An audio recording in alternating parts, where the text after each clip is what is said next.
I can't hear you. Are you guys ready? Let's see that.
Good evening, Las Vegas. How's everybody doing tonight? Nakikilala niyo pa po ba ako? Saan niyo ako napanood? Sa Binibini, Pilipinas? Saan? Napanood niyo po ba yung Betty La Fea? Kilala niyo si Hugo? Hindi ako yun. Mas sexy ako doon. Hindi po, let me introduce myself. Ayun, nag-feedback. Galit sa akin. Sana sinabi niyo kasi pinastraight ko lang sana yung buko. Ayaw niyo sa tiger look ko ito.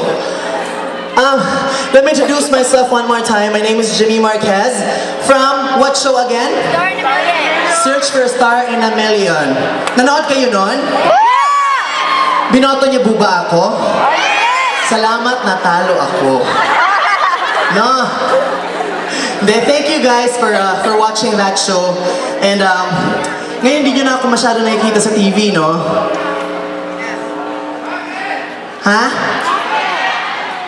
Eyes on the board. Para akong teacher dito. Bakit? Hindi nyo na ako masyado nakikita sa TV because I'm doing concerts like this abroad.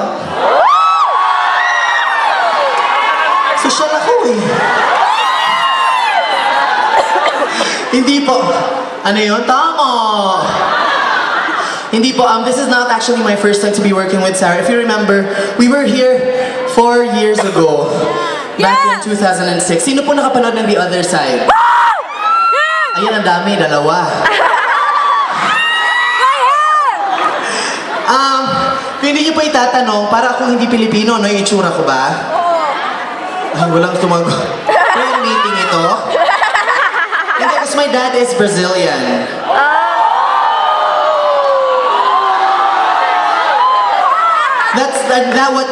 That makes me half Pinoy and half Pinay. Naturalmente, di ba? Wala tayong magplastikan. Hindi po.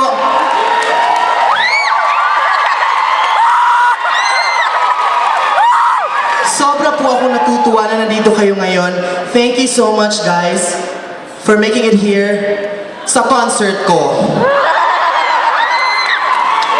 Palakpakan natin ang special guest ko, Sarah Geronimo! I love you too. Ayan po. You know, after the competition, I was able to release 2 CDs. Alam ko, sabihin nyo, hindi ko pa narinig yung isa, dalawa na. Ano? Why? Bakit sinabi ba ko ba ang pwede kayong magtanong sa akin? Maka-why ka dyan? Para akong para akong, ang tawag dyan? Parang debate. Ayan. No, and I'm about to record my 3rd CD. Pagbalik ko po, sana ito, sabihin nyo, nakatatlo na, dalawa, hindi ko ba narinig. By the way, sino ba mga Bisaya dito? Marami? Taga-san kayo? Ako po, taga Cebu. Ayan, Bisaya, yun kayo kong dako. Mingaw na kay ang kuano ka na Pilipinas ba? Wala mo kauli ana. So sa tanang mga Bisaya diha, mag-enjoy lang tarong gabi una unya kanang nagdawat og donasyon ha, kung na may donasyon pa-plating balik. Bitaw oy. You know, I'm very proud to be a part of this tour. And we have 5 more shows to go after tonight. So if you guys have any relatives sa iba naming mga shows, you can invite them if they want to see me. Andali ha, sino bang nare-remember nyo sa ganitong post? Wala, ano, prangkahan na. Sino nare-remember nyo? Sandali. Walang reaction? Ano ba kayo? Natutulog kayo dyan? Prayer meeting? Ulit. May narinig ako Beyonce daw. Ano ba? Ulit ha. Pag sure, oy, sinabi ko bang pwede ka magsalita?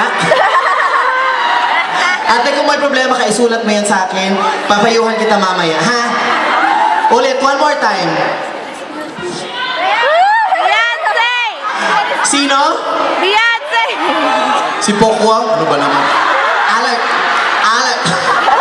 Skimper to. I love her. I love Pokwang. Pero sinabi kasi sa akin dati, kamukha ko na si ano? Si Mariah.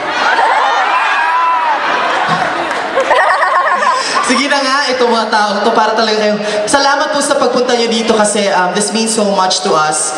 Kasi po, di ba, sa hirap ng ekonomiya ngayon, you made it here. That means marami kayong pera. Or nangutang kayo. Credit Pala card. utang-tangga kayong lahat, no?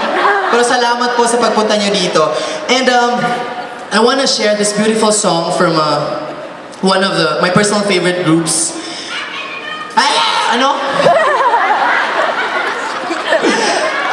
This is from Destiny's Child, and the song was actually used as the World Children's Day theme during the 2007 World Children's Day. And I want to share this beautiful song with you all. Okay lang po sa akin pumalakpak kayo mga